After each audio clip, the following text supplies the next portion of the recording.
Katz and Cosby, entertaining and informative on the Red Apple Podcast Network. Right now we have Congressman Ryan Zinke from the great state of Montana, former military guy. And actually, let's follow up with what we were just talking about. Congressman, your thoughts about where things are headed with Iran, first of all. We were just talking about the movement, the satellite showing movement, apparently, with these nuclear sites that we hit in the first strike. What are we doing? Yeah, this is where we are. And I mostly agree with Bill. I love Bill, by the way. But this is where we're at. There can be no nukes. There can be no nuclear material. There cannot be an arsenal of destruction, and the Straits of Hormuz has to be open. I've talked to almost every ambassador from the region, and all are united. And this is unique, because this is not my first rodeo, and I've fought over there. I've been to Afghanistan. I've been to Iraq. I've been the Special Forces commander in Iraq. Is that the Muslim Brotherhood of Nations? I'm not talking the Muslim Brotherhood itself, but the Muslim Brotherhood of kings and monarchs and nations are all united against Iran on these issues. And if you think that President Trump, this is a test of will. And I will say this, when I was a Special Forces commander, what we did is we put the top 52 on a deck of cards, and we issued them, and we started to target them. You know what? And they got the message. And during our wonderful 250th, I saw a message go overhead for 2 days. It was United States air power, and that was a clear message to Iran. It was a brilliant show of our heroes who fly them and our citizens who make them and maintain them.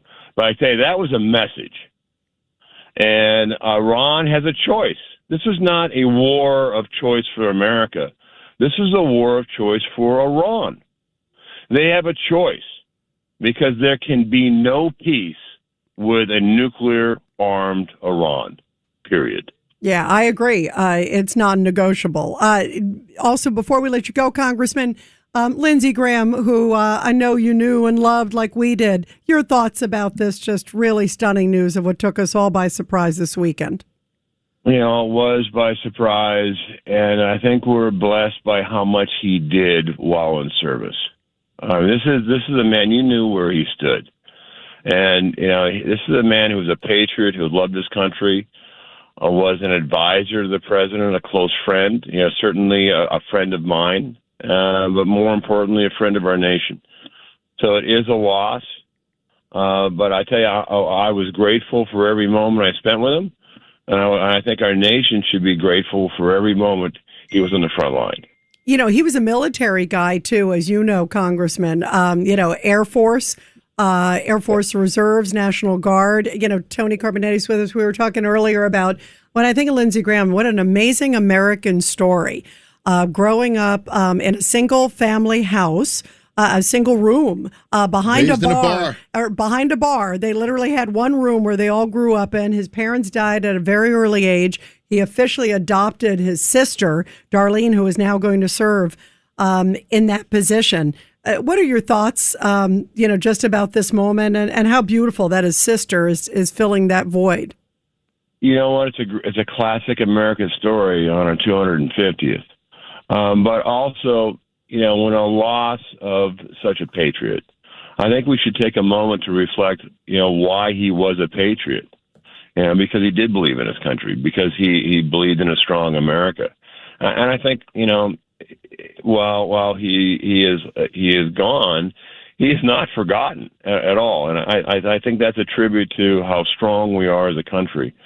But, obviously, a day of sorrow for a patriot that is no longer on the front lines. But as a former SEAL, I thank him for his service. As also running SEALPact.org, and we support young conservative military to get on the front line of Congress and serve again. And he was one of our champions with SEAL Pact. He always was very strong in the military and very strong in military leadership.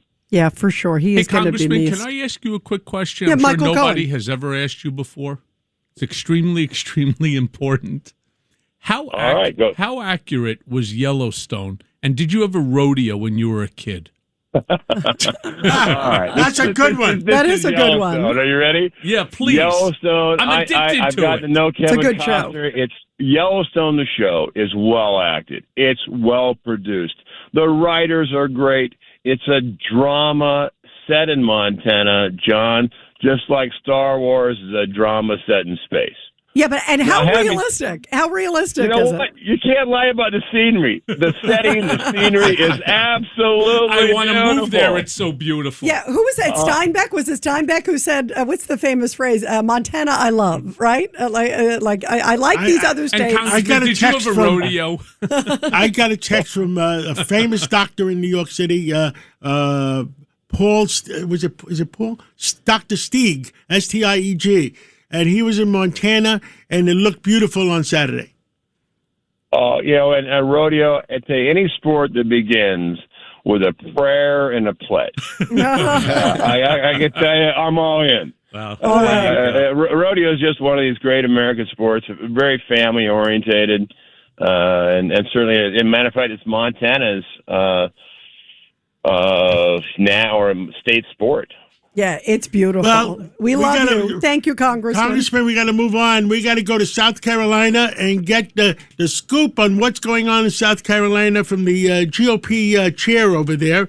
And his name is what? Drew McKissick, who's coming up, and he's joining us after the break. Congressman, thank you so much. And we're going to come. Always a We're going to come pleasure, to guys. Montana Keep real the soon. faith. Yeah, big sky or bust. Thanks.